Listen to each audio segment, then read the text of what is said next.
and today I'm here to talk to you about a paper I recently wrote about one of my favorite places in the entire world. It's a beach in my hometown of Santa Barbara, California. As you go down the main street in Santa Barbara, it's called State Street, and it's where all the shopping and the restaurants and all those kinds of things are. If you go all the way down to the end of State Street where it dead ends, you're at the beach called East Beach. It is quite the center of commerce in Santa Barbara. There are art festivals on the beach every Sunday, but I want to talk to you about a time when there's not so many people at the beach, when there are basically nobody at the beach. It's one of my favorite times to go on a summer night at about 3 o'clock in the morning. It is deserted. You're the only one. It's you and the beach. And this is the type of time and place that I'm going to talk to you about today. I'd like to take you on a little journey and help you imagine this place, because it's a place that I think everyone should get to experience in their life. It is beautiful. So imagine, if you will, pulling into a parking lot in your car. As you get out of your car, you may lean against it for a little while, and you'll feel the contrast of the warm engine and against the cool air on your face, on your hands. The air is damp, it's cool and salty. It's just the most invigorating feeling after a long day, or maybe you just came to think about something, or just to be by yourself for a little while. So as you walk, there's only a sidewalk between you and the sand. If you keep going across that sidewalk and just sink your feet into the sand, you can feel every grain between your toes, and as your feet sink lower, it gets colder and colder. As you look out into the ocean, you see the glittering moon above the water reflecting. It is absolutely breathtaking. If you look out at the sand, it looks as if little diamonds are placed in between each grain of sand, and it sparkles underneath the stars and the moon.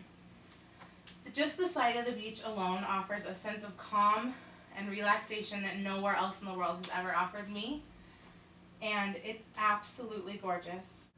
If you just listen to the sounds of the beach, the most prominent sound is the waves hitting the shore. Sometimes when you get there, the waves sound so angry and just harsh, and they just crash along the shoreline. But as you sit there maybe for 3-4 minutes and keep listening, the beach tends to calm the waves, just like the beach tends to calm your nerves or to relax any tension you may have that you bring to the beach with you. As you sit down in the sand, you notice there's seagulls flying above, and they're usually silent at this time of night, and it's absolutely gorgeous to just look up and have a beautiful white bird flying above you. While you're sitting on this beach, if you look to your right, there's the wharf that I was speaking of, and the wharf is lined with lampposts that glitter and shine into the water. It is just one of those things that just looks like God painted a picture for you right in front of you. It's absolutely amazing. And as you look to your left, there's this protrusion of cliff outside of the rest of the beach. This rock is called Pride Rock, and it is very steep on one side, and it's a very shallow walk up to the other side. If you were to walk over to this rock, you could walk right up one side and sit down on its flat top. There are never any animals there. I rarely ever see people there except for when I go myself or when I bring friends. And just imagine yourself sitting on this rock, jutting out into the middle of the Pacific Ocean with no one else around you. And as you sit, you notice the waves coming in, the tides coming in. This happens almost every time you sit on this rock. The waves will come in, the tide comes in, and you're kind of stuck. You have to end up swimming back, or even jumping off the steep side into a deeper pool of water than was there before. So if you can deal with the discomfort of being wet and sandy, it's one of the most glorious sights I've ever seen off of this rock. You can see beach for miles and miles. You can see the shoreline of Santa Barbara as it goes completely all the way north.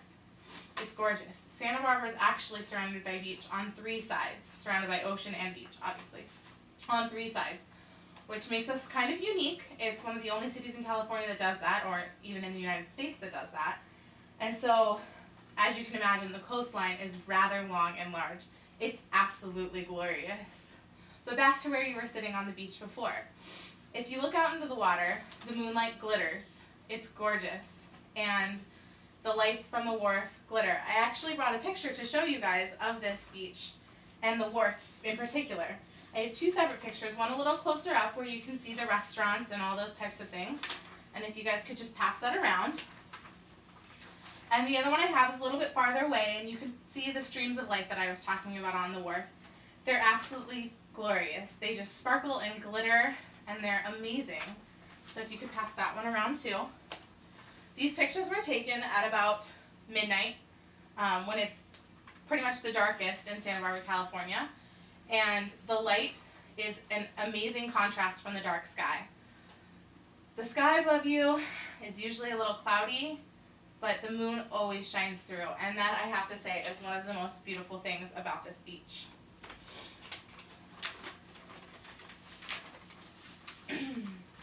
This wharf that I'm showing you a picture of was actually burned. A large portion of it was burned in a fire in the beginning of 1999. And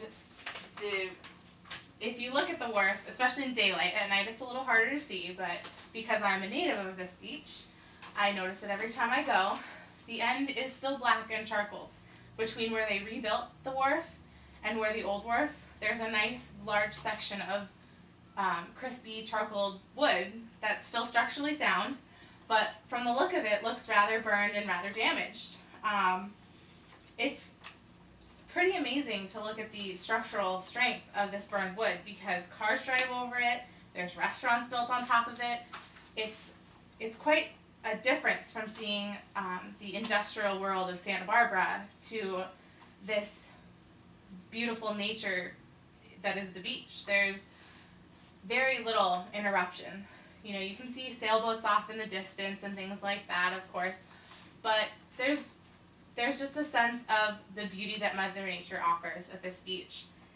And especially at night, there's a sense of calm about the beach because no one's out and about. The skate park nearby is completely desolate. There's nobody in it. And you feel alone, but in a good way, a good sense of alone. So can anybody think of a beach or a place that they've been that's like this? Anybody? Yeah? Harris Beach in Broken Gorge. Is that your hometown? Yes. And can you just imagine being in a warm, nice, beautiful place like the beach? Yes. In contrast with this snow that we've been having lately? Most definitely. Can anybody else think of a place that they've been, or has anyone been to this beach? What do you think about this beach? It's awesome. Anything else? It's a really good description. Have you ever gone to really this serene. beach before to do this type of stuff, to relax? You just go out and you can, you just meditate and you can just think about, and just kind of relax, and you don't have to worry about anything. There's nothing out there. It's just listen to the ocean, and it's awesome. So now I also have a picture for you guys of the area toward Pride Rock. You can't actually see Pride Rock. I looked for a very long time to find a good picture for you, but I couldn't. But you get a good sense of what the rest of the beach looks like. This picture was taken today, but you get the same sense of beauty and just nature about you. So if you pass that one around too. And It's around there. it is completely yours. You feel as if the beach is just your place to be. And I have to say the reasons that I go to this beach are usually for meditation, for those times when you just need to be alone, when you need to think. Maybe you've had a lot going on lately, maybe you've just had a long day at work, but this beach just takes that all away. It is a calm sense of serene, just a feeling that you never have felt anywhere else in the world. And I am always reminded of the beauty that Mother Nature has to offer when at this beach. Sometimes we get so bogged down in the hustle and bustle of, the industrial world and going to work and school and having a schedule and this and that to do, that sometimes it's nice to just go and be by yourself in this beautiful creation that Mother Nature has offered us. And so I just want to conclude by saying that I hope that all of you have been to a place this beautiful, and I encourage you to find a place this beautiful somewhere where you are, where you can have that feeling of sense of calm and serene and just beauty that you can't get many places in this world. Thank you very much, you guys.